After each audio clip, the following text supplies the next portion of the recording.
Hello বন্ধুরা, good morning. তোমরা কেমন আছো? আশা করছি খুব ভালো আছো, আর আমিও খুব ভালো আছি। আর একটা নতুন ব্লগে তোমাদের সবাইকে স্বাগত। তার ছেলে সকালবেলা পড়তে গেছিলো, তো আজকে তাড়াতাড়ি চলে এসে পড়ে আর ওই মাথায় দাঁড়িয়ে আছে। গলিতে তো অনেকটাই জল জমে গেছে বৃষ্টির জন্য। আর এই যে সাপ আসছে বলে ও দূরে দাঁড়িয়ে আছে, ভয়ে আসছে না।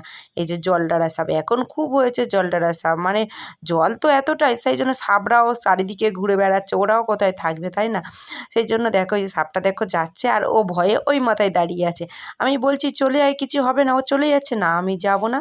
এই যে ও দূরের দিকে দাঁড়িয়ে আছে, দেখো ভয়ে ভয়ে। তারপরে ছেলে এখন জলে ভয়ে ভয়ে আসছে, যেহেতু সাপটা দেখেছে ওর খুব ভয় আবার সাপ দেখলে।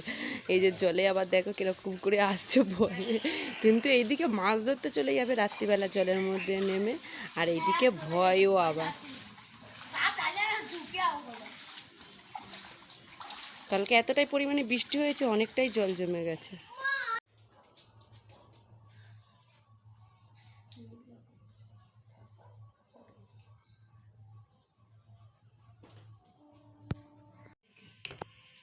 এই যে বরের জন্য টিফিন এই গুছিয়ে দিলাম,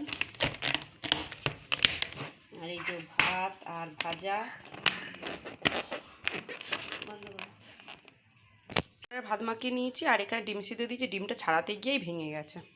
তো দেখো পড়ে টড়ে এসছে, এসে সব জঞ্জালগুলোকে খাটের ওপর পেতে নিয়েছে, নিয়ে খেলা করছে। ওখানে এসি বানাবে, এই করে সারাদিন ধরে। পড়াশোনার তো নামগন্ধ নেই। আর এইদিকে বড় রেডি হয়ে গেছে, কাজে বেরিয়ে যাবে। এই যে দেখো, আর এইদিকে কতটাই জল জমে গেছে। আর আমাদের লালুও পোটে শুয়ে আছে, ও সারাক্ষণ এই পোটের ওপরে, নিচে বসবে না, এই পোটেই থাকবে। ছেলে ওর বাবার পাতে ভাত ছিল, দুগাল ভাত খেয়েছে বলে ওকে অল্প একটু ম্যাগি দিয়েছি, আর একটা ডিম পোচ করে দিয়েছি, আর আমিও ম্যাগি নিয়ে নিয়েছি। গালে ব্যথা বলে তো কিছু খেতে পারছি না। কালকে রাতেও ভাত খাইনি, কালকে রাতে দুধ আর বিস্কুট খেয়েছি, গালে এতটাই ব্যথা খেতে পারছি না। তাই এখন ইচ্ছিল একটু ম্যাগি করে খাই, তাই এই ম্যাগি করেছি খাবো। আর ছেলের বাবার পাতে দুগাল ভাত ছিল, ও একটু ভাত খেয়েছে, আর অল্প একটু ম্যাগি দিয়েছে, একটা ডিম পোচ করে দিয়েছে, আর আমি শুধু ম্যাগি খাবো। তারপর এই ছেলেকে নিয়ে পড়তে বসে গেছি, কেন ছেলের পরীক্ষা আছে বৃহস্পতিবার, ইংলিশ পরীক্ষা আছে 1 তারিখে। ও পড়ছে এখন, আর আমি এই বসে আছি। দেখো বন্ধুরা, দুপুরবেলা বেশ ভালোই বৃষ্টি পড়ে শুরু হয়ে গেছে। একে তো গলিতে অনেকটা জল হয়ে গেছে, তারপরে বৃষ্টি তো আবার শুরু হয়ে গেল। আমি আর ছেলে খেতে বসে গেছি, আর এই যে খাবার বেড়ে নিয়েছি আমার, আর এই যে ডিম ভেজে তরকারি করেছিলাম, আর এই ছেলেকেও খেতে দিয়ে দিয়েছি, ভাত মাখিয়ে দিয়েছি, ও খাচ্ছে। চলো এবার আমিও খেয়ে নিই। বিকেলে ঘুম থেকে উঠে ছেলে আবার পড়তে চলে যাচ্ছে, কারণ পরীক্ষা বলে ম্যাম পড়াচ্ছে আবার। আস্তে আস্তে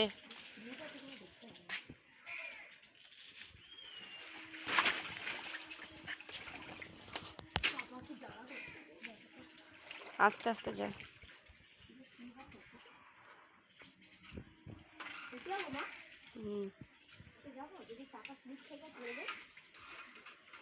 আস্তে আস্তে চালিয়ে যায়।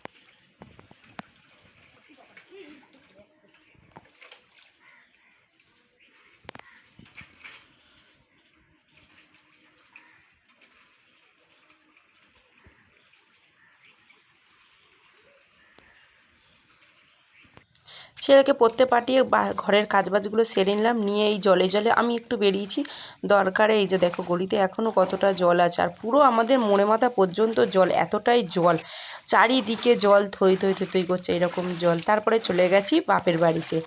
এখন পোচ খাবে ও আর আমার ছেলে। এই যে এখন ডিম পোচ বানাচ্ছে, ও বড় হয়ে গেছে রান্না করে। এই যে কত সুন্দর ডিম পোচ বানিয়েছে, প্লেট নেই বলে দিয়েছে একটা গোল বাটিতে।